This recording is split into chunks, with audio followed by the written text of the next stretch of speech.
Hello, everyone. I'm glad you're here. Please like and subscribe so I can tell more interesting stories. Now, let's get started. So, here's how it all started with me squinting at a street sign. Not dramatically, not in a movie trailer kind of way, just one of those blink blink moments where your brain tries to refocus but nothing clicks. I was in my early 20s, standing on the sidewalk with a coffee in one hand and my phone in the other, trying to figure out if I'd passed Elm Street. I couldn't tell. The sign was there blurry, like it had been smudged by a watercolor brush. I brushed it off. Maybe I needed more sleep. Or maybe the coffee was too strong. I mean, how many of us admit the first time we realize our eyes are betraying us? For me, it happened slowly. A slight blur in the evenings. A weird glare from car headlights. Words on the screen that used to be crisp now looked tired. It's funny how the body tries to whisper before it screams. I'd rub my eyes more than usual. Take breaks that got longer. And I started increasing the screen brightness like it was a personality trait. My friends joked I had laser eyes because I was always fiddling with brightness and contrast. I laughed along light sarcasm is how we survive most of life's minor malfunctions. One day at the grocery store, I mistook a can of refried beans for hot cocoa mix. That's when I knew something was officially off. I had to bring the can real close to my face just to read the label. A passing toddler gave me a suspicious look, probably wondering why this grown-up looked more confused than a kid at a tax seminar. I still didn't book an eye appointment. Instead, I did what anyone facing a mysterious health issue does. I Googled it.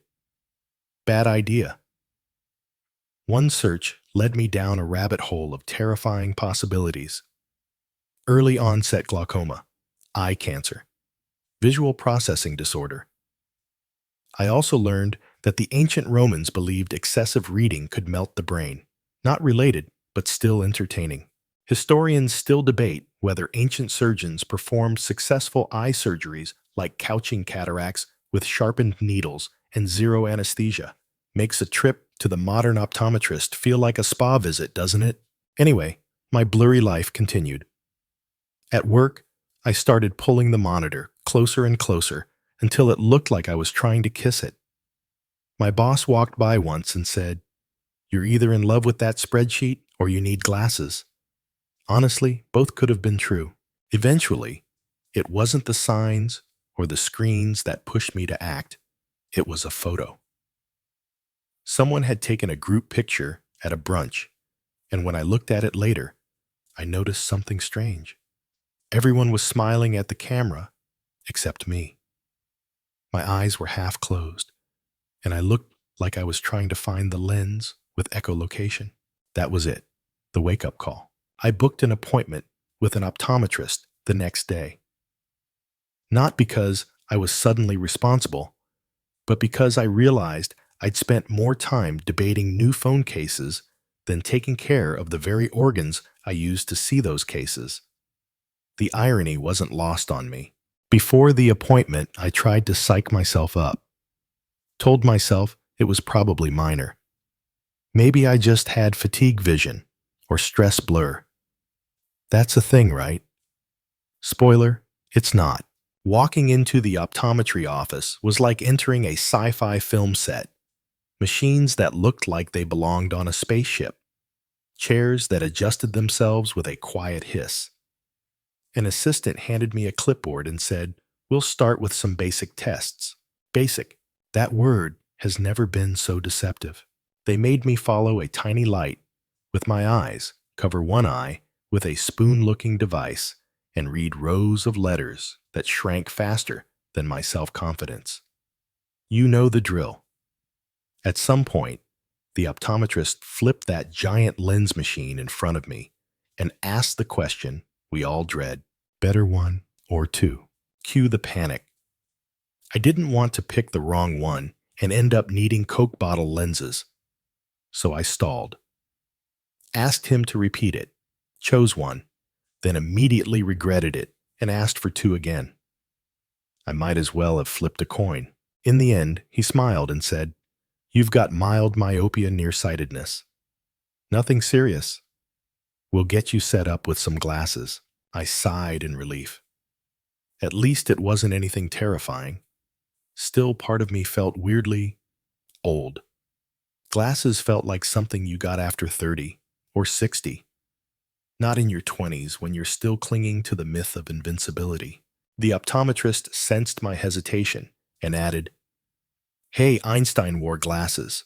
So did Gandhi." Didn't help. Still, I left with a prescription and a new perspective, literally. The world wasn't ending, but it was changing. My eyes had just joined the list of body parts that needed a little extra care, just like brushing my teeth or stretching after a long nap. I guess vision is one of those things you don't notice until it slips a little, and then suddenly you miss it like crazy. On my way out, I saw a framed historical fact hanging by the exit. The first pair of wearable eyeglasses was invented in Italy around 1286. That gave me a weird comfort.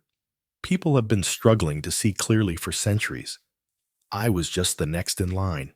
Outside, the sunlight seemed a little brighter. I still hadn't gotten my glasses, but I felt aware.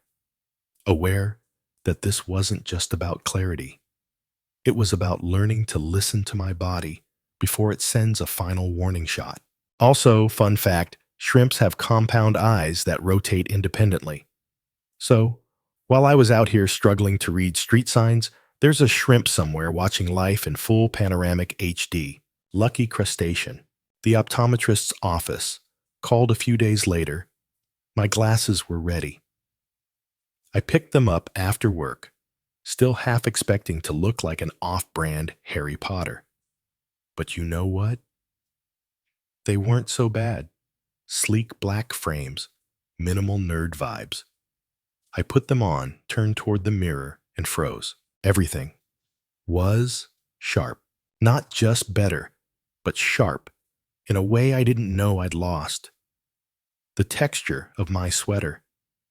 The little cracks in the ceiling paint the distant sign that now clearly read, "Tow Away Zone," all in stunning clarity. It was like my world had been in 720p and someone cranked it up to 4K.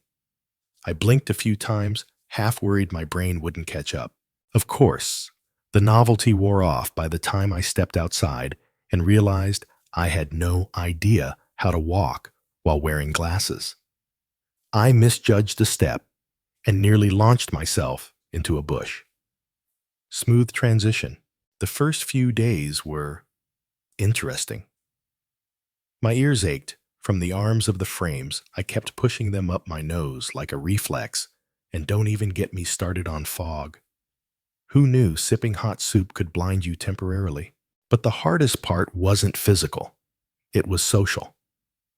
I got the usual comments. "Whoa, you wear glasses now. Didn't recognize you there. Clark Kent. Can I try them on?" Always followed by, "Whoa, your eyes are messed up." Everyone meant well, but it started to wear me down. Glasses were now part of my identity, whether I liked it or not. And honestly, teenage me didn't like it much. School years hit differently when you're the new glasses kid. It's like walking into the cafeteria with a spotlight on your forehead. One classmate dubbed me Professor Blur, which is admittedly clever, but also mildly soul-crushing when you're 16 and just trying to survive Algebra 2. But weirdly enough, the glasses didn't just change how I saw the world.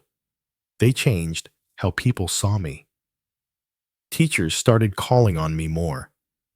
I got asked to join the debate team. People assumed I was smart, all because of some plastic on my face. And there it is, the great glasses paradox. You finally see the world clearly, but now you are being seen differently. One day, during history class, we were learning about Benjamin Franklin. Turns out he invented bifocals in 1784 because he was tired of switching between distance and reading glasses. I remember thinking, that's either genius or lazy brilliance. Possibly both. Historians still debate whether Franklin wore them constantly or just while reading scandalous French literature. Meanwhile, my own glasses journey was getting foggy. Not literally this time, emotionally. I hated the way I looked without them, but I also hated the new identity that came with them. It's a weird teenage thing, right? The constant tug of war between wanting to fit in and wanting to disappear entirely. There was one moment, though, one very unexpected moment, that made it all okay. I was at a bookstore. Yes, I'm that person. I like the smell of old books and overpriced coffee. Anyway, I was browsing when a girl standing next to me leaned over and said, "I like your glasses. You look like someone who reads poetry but secretly listens to metal." I have never in my life received a more oddly specific and absolutely perfect compliment. We ended up talking for an hour. Nothing major came from it, but that single interaction shifted something in my brain. Maybe glasses weren't the end of the world. Maybe they were me, a better seeing me, a slightly fogged up, ear-pinched, nerd chic me. By the time college rolled around, I'd grown into them. Got a second pair with blue light lenses. That's a thing now, you know. Apparently, staring at screens all day without protection is like tanning your eyeballs. Not recommended. Fun side fact. The mantis shrimp can detect polarized light and has 16 types of photoreceptor cells. Humans only have 3, which means that shrimp probably finds our entire visual spectrum laughably basic. Nature really went off with that one. Anyway, glasses became part of my everyday rhythm. Until one fateful day at a Halloween party, I went as Waldo from Where's Waldo, because you know, lean into the stereotype. Striped shirt, red beanie, thick-rimmed glasses. People loved it. Then someone took a picture, and I caught sight of myself on their phone. Something clicked. I didn't want to be Waldo forever. It wasn't a hate thing, more like curiosity. What would it be like to not need these at all? Would I feel lighter, freer, or just different? That seed of thought would eventually grow into something riskier down the line, but more on that in a later chapter. For now, I stuck with glasses, tried on a little confidence, and started learning how to live with my new lens-covered identity. There's this quote I love. You don't truly see someone until you look them in the eye. Kind of poetic, right? But what if your eyes don't work the way they used to? Shuos. Do people still see you? Turns out they do. Sometimes more clearly than you see yourself. High school's funny in the way it makes you care about all the wrong things. Who's popular? Who's wearing what? Who has the nicest shoes? Or in my case, who doesn't have fogged up glasses during gym class? I remember this one day vividly. It was hot, humid, and I'd just come back inside from running laps. My glasses fogged up instantly. I couldn't see a thing. I bumped into a bench, knocked over someone's water bottle, and earned myself a sarcastic round of applause. "Professor Blur strikes again," someone muttered. I laughed it off. Again. But inside, I wanted to disappear. The emotional weight of glasses crept in gradually. At first, they were just a tool. Then they became a filter, literally and socially. People looked at me differently. Teachers expected me to be more responsible. Classmates teased me a little less, but invited me out a lot less too.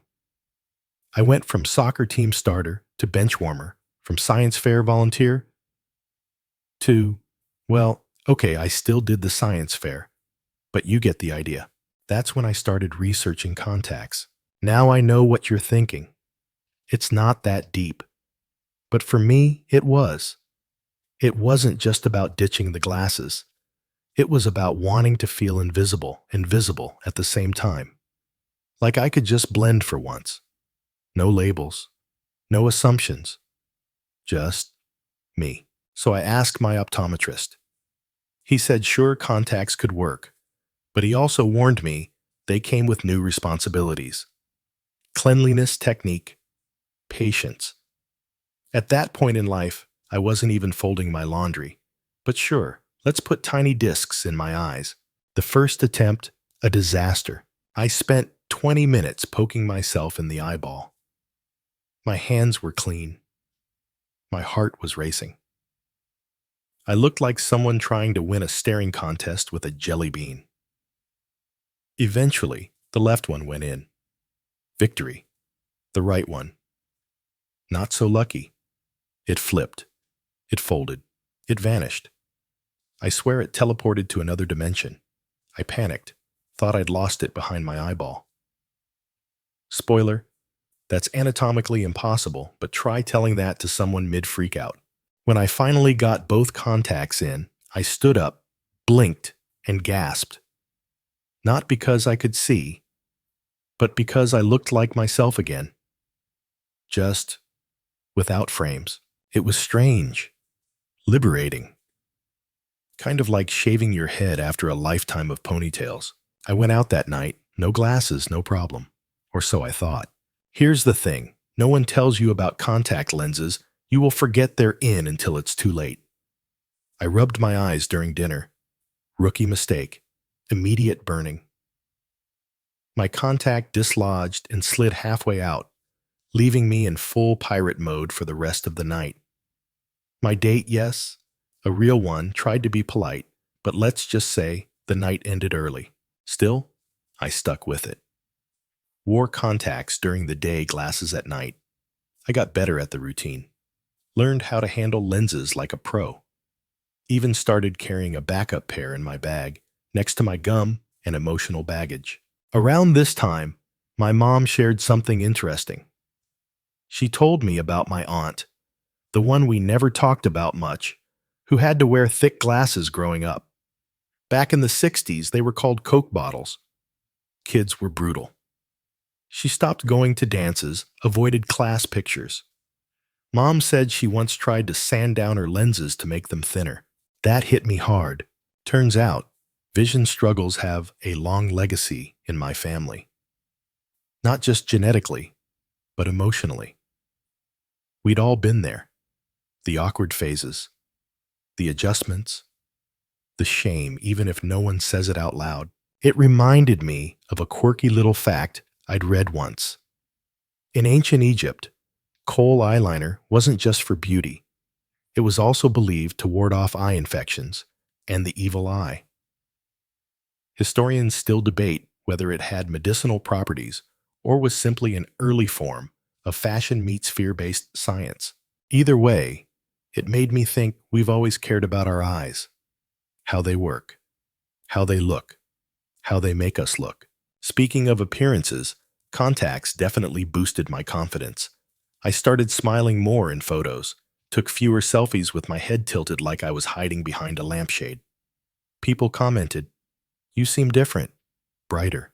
What they didn't see were the contact mishaps. The days I dropped one down the drain. The night I fell asleep with them in and woke up thinking I'd gone blind. Or the infamous chili pepper incident, where I forgot I'd chopped jalapenos before handling my lenses. Let's just say my corneas filed a complaint that day. But the freedom, worth it. I started running again without worrying about glasses bouncing or sliding off.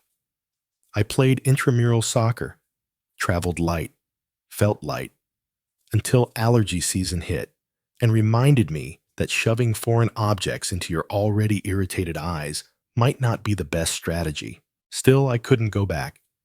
Not fully. Contacts had become my new normal, but so had something else understanding. I was starting to realize that caring for your eyes wasn't about vanity, it was about dignity. Seeing clearly wasn't just a medical thing, it was a human thing. The world is designed to be seen, and when you can't see it well, it's like living half a life. That thought stuck with me. By the time college ended, I had backup lenses, saline solution in every bag, and a go-to line when someone asked if I ever considered laser surgery. Only, if I get a discount for good behavior. And though I was confident, I also stayed cautious. One eye infection, one scratched cornea, one bad lens, and suddenly your world tilts again. Vision, I learned, is fragile. And it deserves more respect than we usually give it. There's a cruel irony in finally getting used to contacts, feeling sleek, confident, like you figured it all out.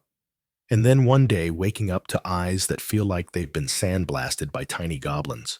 Dry eyes. It started subtly. A little morning scratchiness. Occasional blinking marathons in front of the laptop. But like most health problems, it didn't stay subtle for long. One afternoon, I was halfway through editing a document when I realized I couldn't read a single sentence without blinking 6 times. I looked up. My vision blurred, not like a fog, but like my eyeballs were tired, like they needed a nap and a vacation. At the same time, I blinked hard, no change. Rubbed my eyes. Worse. Took out my contacts. Still worse. That's when the panic set in. I called my optometrist again. You might be experiencing computer vision syndrome, he said casually, as if that wasn't the most postmodern dystopian diagnosis I'd ever heard. Apparently, staring at screens all day and night can reduce blinking by nearly 60%, which is a big deal when your eyes rely on blinking to stay moist. Moist. I hate that word. But my eyes needed it. He recommended the usual. The 20-20-20 rule every 20 minutes. Look at something 20 feet away for 20 seconds. Artificial tears and less screen time. That last one made me laugh. Less screen time. I live on screens. My job, my calendar, my dating life, everything is pixels. But I tried. I bought the drops. Installed blue light filters. Took awkward breaks where I stared out the window like I was pondering life's greatest mysteries. I even tried warm compresses, which made me look like a spa guest with unfinished business. Still, the discomfort lingered. I started using glasses more, hoping to give my eyes a break from the contact lens shuffle. It helped a little, but dry eyes don't just vanish. They're more like annoying neighbors, tolerable in small doses, unbearable if you let them take over. I joined an online support group. Yes, they exist for people with dry eye syndrome. It was a strange comfort to hear others talk about the same things. The sting, the blurry episodes, the moments where your vision feels like it's underwater. One woman swore by flaxseed oil. Another guy claimed sleeping with a humidifier changed his life. I tried both. They helped. A bit. Then, I stumbled across an eye health trivia article, because that's what you do at 2 a.m. when your eyes hurt too much to sleep.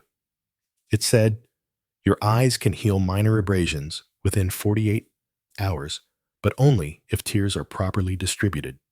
Wild right. These tiny globes we take for granted have self-repair mechanisms. They just need the right environment. One bizarre fact that stuck with me. The human eye blinks over 28,000 times a day, unless you're a goldfish, which doesn't blink at all. Why no eyelids? Historians still debate whether ancient civilizations fully understood the eye's self-cleaning system, but they did know that blink rate meant something. In some cultures, rapid blinking was a sign of lying. In others, a sign of spiritual possession. Take your pick. Anyway, I had to adjust my lifestyle. Started using eye masks. Cut back on late-night scrolling. Even took yoga classes. Spoiler: downward dog while wearing glasses is an exercise in humiliation. At work, I swapped out harsh fluorescent lights for a desk lamp with a warmer tone. My coworkers called it my mood lighting. I didn't care. My eyeballs were grateful. But the biggest change came one afternoon at the library. I was researching historical medical tools for a writing project, and I stumbled upon an old diagram of an eye surgery kit from the 18th century. Scalpel's hooks, a terrifying wire contraption that looked like it belonged in a horror film. It made me wince. We've come so far in eye care, yet here I was, struggling to manage dryness with all the advancements of modern science. That realization humbled me. Yes, my eyes were irritated. Yes, I was tired of feeling like I lived in a sandstorm. But I had access to care, to tools, to solutions. Imagine going through this in a world where eye drops didn't exist, or where glasses were handcrafted from quartz and cost as much as a horse. I started to see the bigger picture. Eye health wasn't just about lenses and prescriptions. It was about balance. Screen time versus rest. Comfort versus convenience. Awareness versus assumption. We treat vision like it's permanent, but it's not. It's a gift we have to protect, gently, constantly, imperfectly. Of course, I didn't turn into a Zen monk overnight. I still watched too much Netflix. Still forgot to blink when I was in flow mode writing. But I added rituals, hydration, lubricant drops, anti-inflammatory foods, omega-3s. My friend mocked me for ordering salmon 3 days in a row. I told him I was trying to save my corneas. He told me to stop being dramatic. I didn't. Because here's the thing, I had started to feel the difference. My eyes weren't just less dry. They were clearer, calmer, like they trusted me again. It was one of those slow victories, the kind that doesn't come with applause or cake. But it mattered. And in a weird way, it gave me hope. Hope that even in a digital world where we're all burning our retinas, chasing productivity and dopamine, it's still possible to take a step back, to blink, to breathe, to protect what lets us see everything else. It happened while I was brushing my teeth, of all things. Just a quiet Tuesday morning, nothing dramatic, and then pop. A sudden flash of light in the corner of my right eye, like a camera, went off behind me. I turned. Nothing there. Blinked. Still nothing. I stood frozen with a mouthful of toothpaste foam, trying to decide if I just hallucinated or accidentally discovered a new superpower. Then the floaters came, little specks drifting across my vision. At first I thought it was dust. I swatted at the air. No change. They moved when I moved my eyes, squiggly worm-like trails swimming around in the periphery. It was like having invisible jellyfish inside my eyeball. I rinsed out my mouth and sat down completely thrown off. The flashes kept coming irregular but sharp, like lightning in a dark room. I knew I wasn't imagining it this time. Naturally, I did the worst thing possible. I Googled it again. Retinal detachment, vitreous hemorrhage, sudden blindness. Great. I just wanted to brush my teeth, and suddenly I was preparing for a future with a seeing eye dog. I called my optometrist in a mild panic. He didn't sound alarmed, but told me to come in right away. It's probably a posterior vitreous detachment, he said calmly. It's common. Let's check to be sure. Now, when a medical professional tells you something is common, it helps but not much.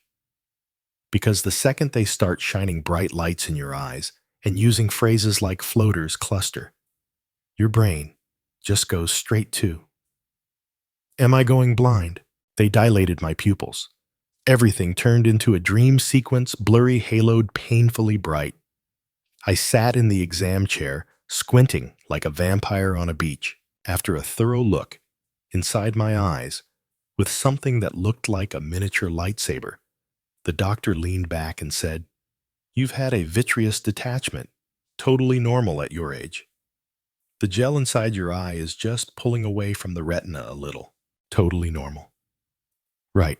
Apparently, the vitreous humor, the jelly-like substance inside your eye, shrinks as you age. Sometimes it tugs a little on the retina and causes flashes. Sometimes it forms floaters. Sometimes it feels like you're trapped inside a snow globe of doom. But good news, my retina was intact.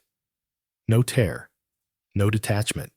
just a wake-up call. I left the clinic wearing those ridiculous disposable sunglasses they give you after dilation, looking like a retired action hero who'd lost his sidekick. The sunlight hit me like a sledgehammer, but I was relieved. Spooked, but relieved. Back home, I sat on the couch and just stared at nothing.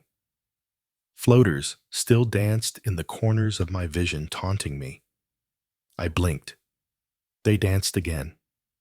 I sighed. It felt like my eyes had aged 10 years overnight. I started reading more about retinal health. Found out that my experience was fairly common, especially for people who are nearsighted over 40 or have experienced eye trauma. And while most cases resolve on their own, you're supposed to monitor symptoms carefully because a minor issue can turn into a full-blown emergency if a retinal tear happens. The pressure weighed on me like an invisible brick. Every time I saw a new floater, I flinched. Every flash made my stomach drop. For weeks I lived with this low-grade anxiety that my vision might just fail me one day without warning. To distract myself, I leaned into eye trivia again. Did you know owls can't move their eyes? Instead, they rotate their heads nearly 270 degrees to look around. Evolution said, if you want to be spooky, commit to it. Historians still debate whether early civilizations like the Babylonians understood eye diseases at all. Some records suggest they believed blindness was a curse from the gods. Others had more creative theories like demons living behind the eyeball. Can't say I blamed them. After those flashes, demons seemed entirely plausible. Eventually, the flashes faded. The floaters didn't disappear completely, but I got used to them. They were like nosy neighbors, always around, mostly harmless, occasionally annoying. I learned to ignore them, or at least not panic every time one floated past. But it changed me. I realized that no matter how careful you are, no matter how many drops, vitamins, and compresses you use, your eyes are still vulnerable, still delicate, and sometimes they just do weird things. Aging isn't always graceful. Sometimes it's noisy, flashing, and slightly terrifying. That was the first time I thought about long-term vision. Not just correcting it, preserving it. I asked my doctor what else I could do. He recommended regular eye exams, protective eyewear for certain activities, and being aware of warning signs. If it feels like a curtain is falling over your vision, he said, get to an ER immediately. A curtain, I shivered. From that day forward, I started treating my eyes like royalty. No more cheap sunglasses. I got real ones with full UV protection. I dimmed my screens. I even bought blackout curtains so my room wouldn't hit me with sunlight like a high-beam spotlight in the morning. And I stopped taking good vision days for granted. One weekend, while hiking with friends, I paused at the top of the trail. The view stretched out for miles, crisp trees, golden clouds, deep shadows in the hills. I blinked, slowly, breathed it all in, and I thought this is what I almost didn't see. It was during Thanksgiving dinner of all times that I found out just how deeply rooted eye problems ran in my family. Picture this, a table loaded with stuffing cranberry sauce and emotional tension. My uncle had just poured himself a third glass of wine when someone asked about Grandpa's service during the World War II. He rarely talked about it, but that night something shifted. He leaned back in his chair, tapped the rim of his water glass, and said, "Well, it cost me more than sleep." I lost part of my vision in one eye. Everyone went quiet. He explained that shrapnel had grazed his face during a bombing raid. "Didn't blind me completely," he said, "but I've got a scar behind the eye that's never gone away." He smiled like it was no big deal. Then he added, "Your grandmother used to joke that I only had one good eye to keep an eye on her with." I laughed. Everyone did, but I couldn't stop thinking about it.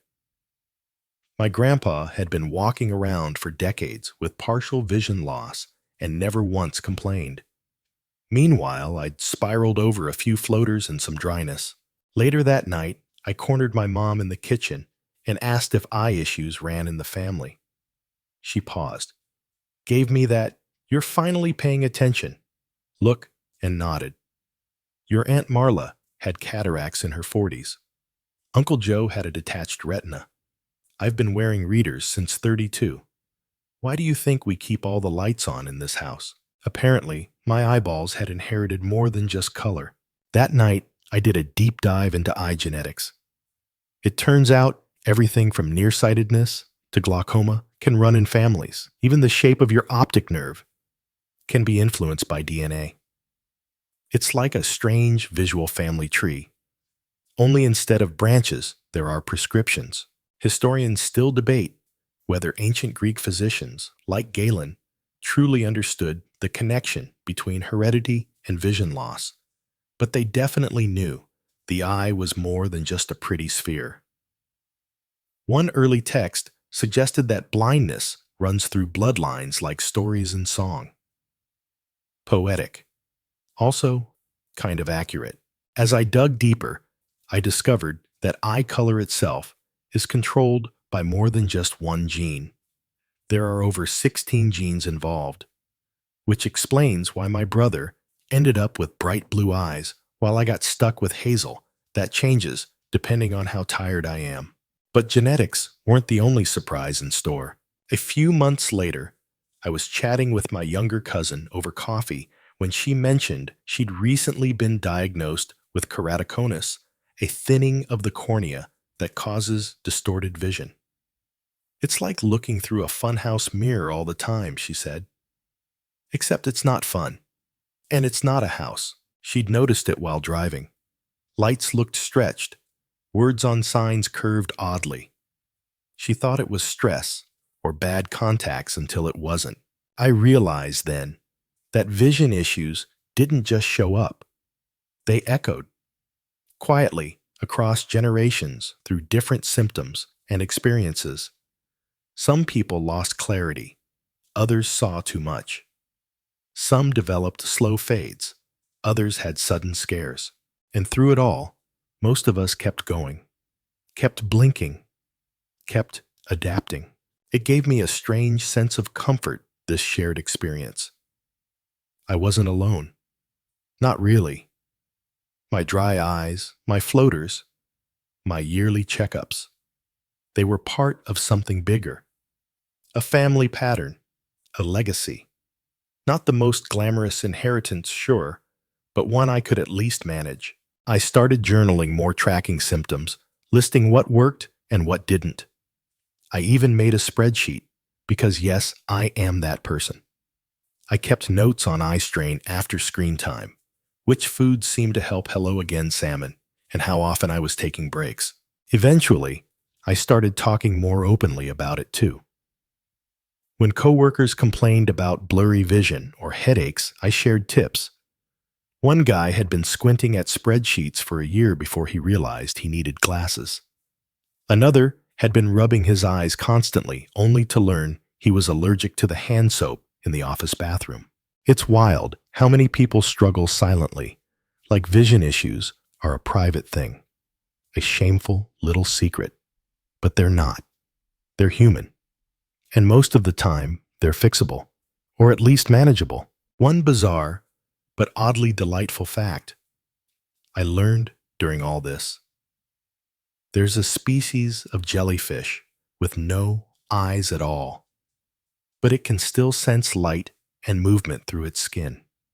Basically, nature said, who needs eyeballs when you've got vibes? By the time spring rolled around, I'd scheduled a full family eye screening day. Yep, everyone, even Grandpa.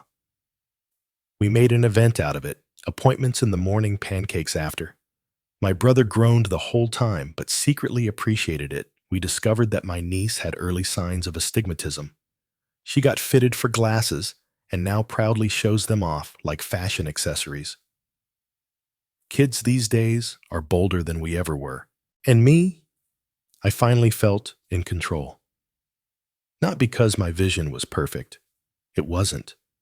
But because I understood it, where it came from, what it needed, and how to watch for signs before they turned into surprises. I started seeing my reflection differently too. I used to fixate on how tired my eyes looked, how uneven my lashes were, or whether my glasses made my face look wide. Now, I just see a pair of eyes that have seen a lot literally and metaphorically, and they're still going. Let me tell you something ridiculous. When I was a kid, I genuinely believed that eating carrots could give you night vision. Not help your eyes adjust in the dark vision, actual superhero see in the dark powers. I would eat baby carrots in the dark, waiting for my pupils to morph into something mystical. They never did, but I kept believing mostly because my mom said it with such conviction. Eat your carrots if you want good eyesight. And I wanted that. I wanted laser-sharp eyes. I wanted to be able to spot my dad sneaking snacks from the kitchen in the middle of the night without turning on the lights. It wasn't until college that I found out the whole carrot night vision myth was actually World War II propaganda. British pilots had started using radar to detect enemy planes but didn't want the Germans to catch on. So they spread the rumor that their success was due to eating lots of carrots to improve their night vision. Historians still debate how much the public actually bought into that tale, but the legend stuck. What's wild is how many food myths are still floating around out there. Eat enough spinach and you'll never need glasses. Blueberries will reverse macular degeneration. Kale can cure astigmatism. Okay, maybe not that last one, but you get the idea. So I decided to dive into what actually works when it comes to food and eye health.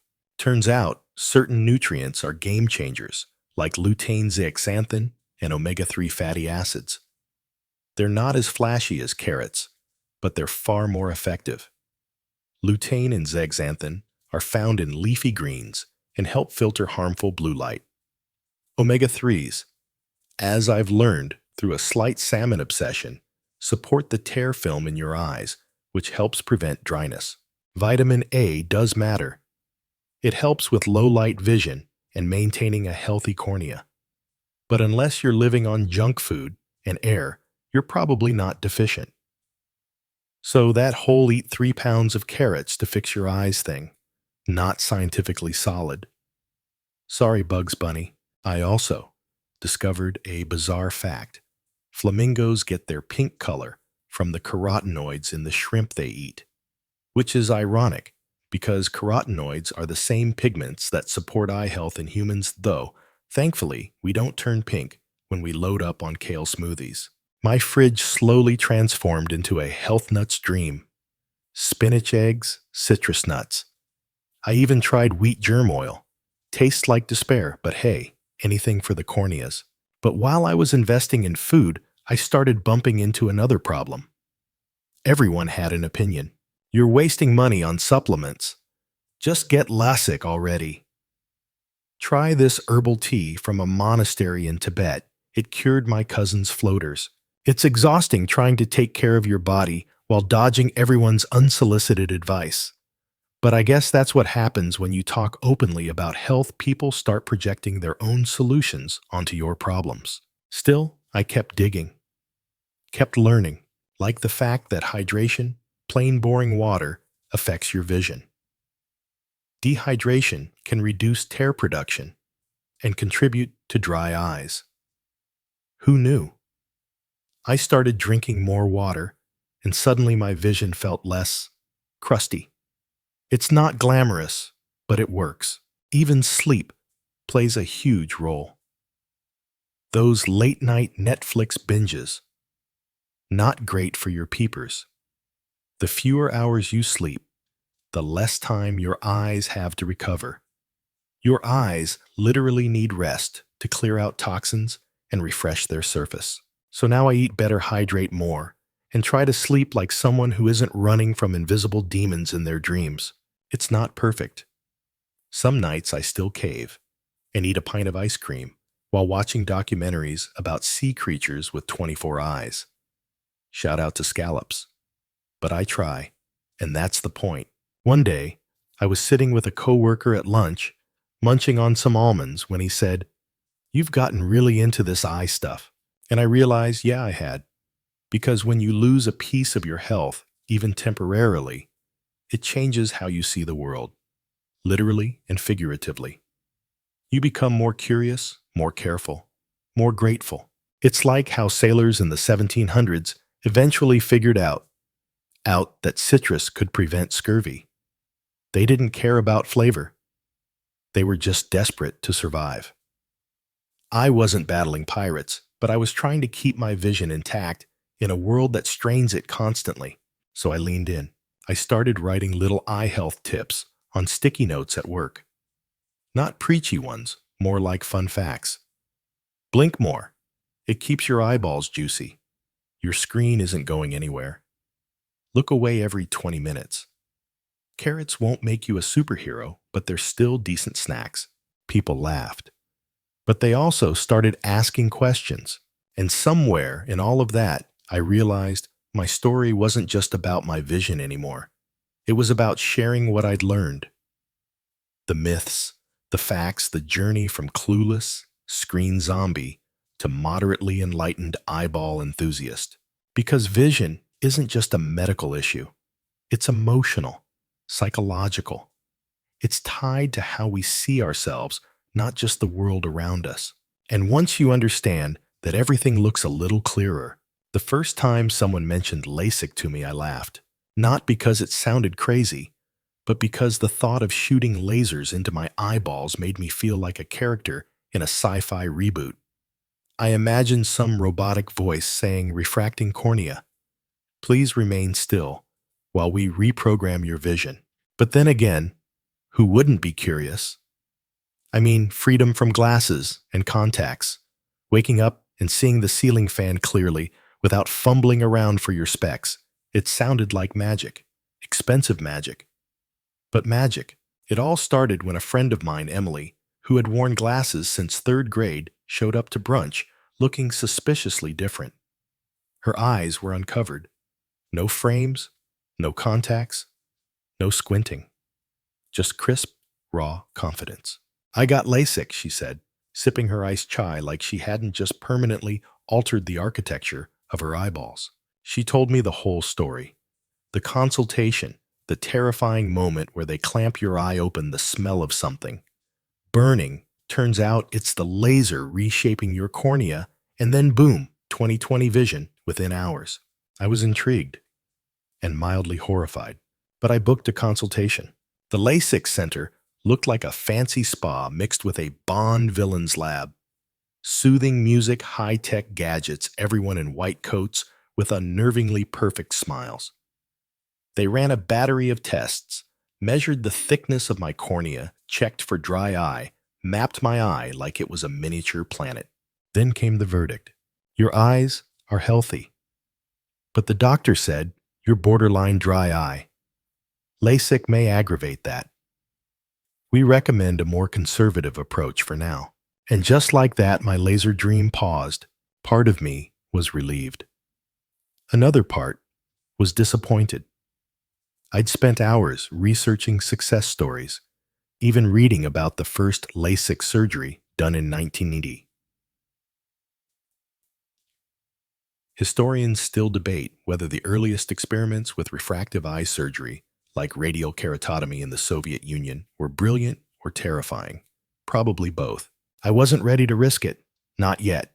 Instead, they offered me an alternative orthokeratology, ortho-K for short. It's a weird futuristic idea where you wear rigid contact lenses at night that reshape your cornea while you sleep. You pop them out in the morning, and voila, you can see all day without lenses. I gave it a shot. The first night was rough. Sleeping with hard lenses felt like putting tiny shields in my eyes. I woke up every hour, paranoid I'd rolled onto my face and pushed my eyeballs into new coordinates. But in the morning vision, real, unaided vision. It wasn't perfect, but it was enough to walk around, cook breakfast, and check my phone without reaching for glasses. I felt like a spy with a secret. My friends had no idea I was technically wearing contact magic while unconscious. Of course, like everything in life, it wasn't effortless. Ortho K requires serious commitment, cleaning the lenses, managing tear film, avoiding dust makeup, and bad habits. But it gave me a glimpse of what life without glasses could be like, and I liked it. Still, LASIK lingered in the back of my mind, so I researched more. Found out there are different kinds. Traditional, LASIK, PRK, Smile. Yes, that's a real acronym. Each with its pros and cons. Some cut flaps in the cornea, others work on the surface. All involve lasers and trust. I even stumbled across a bizarre fact. The ancient Chinese attempted eye procedures involving hot needles and herbal smoke. No anesthesia, no sterile equipment, just a lot of bravery and presumably a high tolerance for pain. We've come a long way. Eventually, I told myself something important: just because a procedure exists doesn't mean you have to do it. Eyes are personal. Vision is personal. And while the idea of perfect sight was tempting, so was the idea of not accidentally turning my eyeballs into toaster strudels. So I waited, focused on maintenance, vitamins, Ortho K, eye breaks, hydration. I kept my options open, watched more people go through LASIK with great results and a few with not so great outcomes. One friend experienced halos at night for months. Another had amazing results, but missed the feeling of her old glasses the way they framed her face. Funny how something so simple can feel like armor. And so I stayed in this in-between space, half tempted, half wary. Not out of fear, but out of respect. You only get two eyes. There are no backups, no factory resets. One night, after a long writing session, I took out my Ortho K lenses, rinsed them gently, and stared at them in the case. They looked so harmless, so small, yet they held the power to change how I moved through the world. Every step I took without stumbling, every glimpse of a leaf's veins, every unblurred text message, it all came from those tiny discs of vision engineering. We don't give our eyes enough credit. They carry so much light color memory emotion.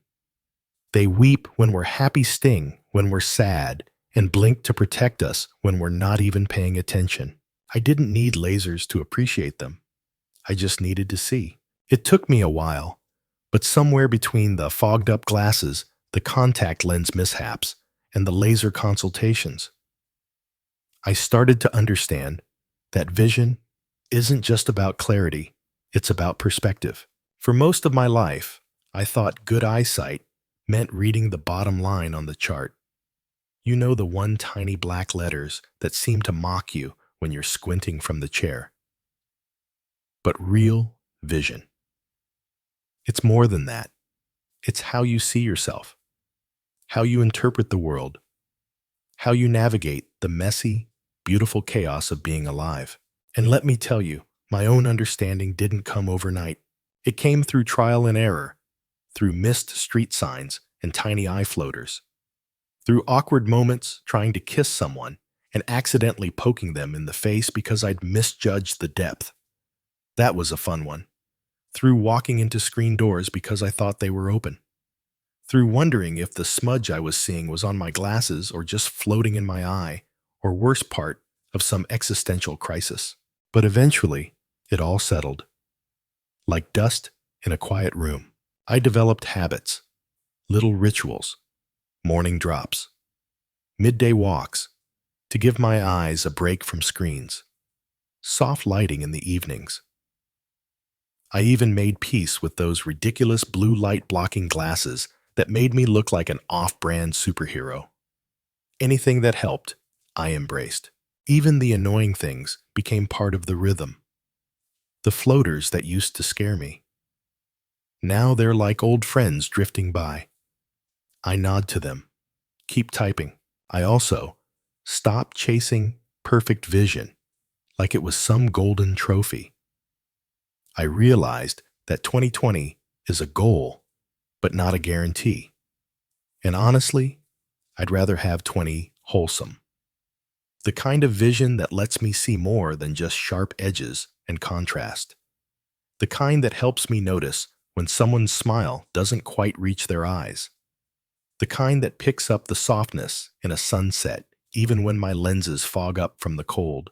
One day, I was sitting in a coffee shop, watching people move in and out, their silhouettes slightly blurred behind the condensation on the window. I didn't reach for a tissue to wipe it clean. I just watched. And I thought sometimes the blur is beautiful. We spend so much time trying to sharpen everything. Photos, screens, life. But there's a quiet power in letting go. In accepting that not everything needs to be crystal clear to be meaningful. That same week, I visited an eye exhibit at a science museum. They had a section where you could experience what vision looks like for people with various conditions. Macular degeneration, cataracts, glaucoma. It was humbling. Seeing the world through those simulated lenses made me grateful in a way I hadn't felt before. Not guilty, not afraid, just deeply, gently thankful. There was a quote on the wall that stopped me in my tracks. To see is not only to look, but to feel. Simple, but so true. I remembered reading that in some ancient cultures, eyesight was considered spiritual. Eyes weren't just tools. They were windows to the soul, mirrors of the heart. Historians still debate whether the Egyptians or Mesopotamians were the first to develop eye cosmetics, not only for beauty, but to ward off evil spirits. Either way, they understood that vision was more than biology. It was sacred. And I think that's what changed for me. I stopped seeing my vision as a checklist of symptoms. I started seeing it as a relationship. One I had to nurture, respect, and sometimes even forgive. That meant adjusting not just my routines, but my expectations. When I had a bad vision day, I didn't panic. I adjusted, dimmed the lights, took more breaks, drank more water, rested. I learned to give myself permission to pause, and in return, my eyes gave me more than I'd expected. They gave me stillness, patience, an appreciation for nuance, the ability to see shadows dancing across my keyboard at golden hour, the joy of recognizing a friend from across the street, not by their face, but by the way they walked. One strange but delightful fact I came across: octopuses have rectangular pupils. Rectangular, like little postage stamps. Nature just keeps reminding us that there's no one correct way to see the world. There's only the way you see it, and that's enough. So now, when people ask me about my eye journey, I don't say I wear contacts or I'm thinking about LASIK. I say I take care of my eyes. And if they ask why, I just smile and say, because they take care of me. I no longer dread eye exams. I welcome them. They're check-ins with a part of me I used to take for granted. The eye chart is no longer a test. It's a conversation. And every letter I can read is a little reminder. You're here, you're seeing, you're still part of this world. And that's all I ever wanted. So here I am now, living with a kind of peace I never thought I'd have, at least not when it came to my eyes. I still wear my orthoic lenses most nights. Some mornings, I wake up with slight fuzziness, and other mornings, I see so clearly that I have to remind myself I'm not dreaming. I still carry backup glasses in my bag, just in case. And yes, I still blink too much when I'm tired or forget to hydrate during long meetings. But I don't feel broken anymore. I don't feel like my vision defines me. I feel like I've built something, a relationship, a partnership between me and my two little windows to the world. It's taken me years, honestly, from the day I first squinted at that street sign and blamed it on bad sleep to that moment of panic when flashes lit up my eye like a malfunctioning disco ball. From carrot superstitions to laser surgery temptations, from jellyfish trivia to genetic revelations. Every step taught me something, not just about my eyes, but about how I see. Vision is deeply personal. It's not just whether you're nearsighted or farsighted. It's not just about floaters or dryness or frames that fog up in the winter. It's about how you learn to see the world with a little more softness, a little more understanding, even when things go blurry. The last time I went in for a checkup, my optometrist smiled and said, "Your eyes look stable. You've been taking good care of them." And for some reason, that meant more to me than I expected. It felt like validation, not just medically, but emotionally, like I'd earned it. We talk so much about wellness, gut health, heart rate, fitness trackers, but we rarely pause to thank the part of us that processes every face we love, every landscape we admire, every smile that stays with us, that stays. These eyes of mine, they've seen joy, sadness, heartbreak, late night texts, and early morning sunrises. They've watered with tears and dried out from too much screen time. They've stared at computer code until the letters melted, and they've closed softly in relief when something just made sense. I've stopped striving for perfect vision. I aim for attentive, for present. I've learned that blurry doesn't always mean broken. Sometimes it just means you need to slow down. Blink, breathe. Let the image come into focus on its own. And weirdly, I've learned that there's beauty in not seeing everything perfectly all the time. A little mystery, a little blur, a little room for the imagination to fill in the rest. A few weeks ago, I was walking home at dusk. The kind of evening where the sky looks like it was painted with soft pastels. I didn't have my contacts in.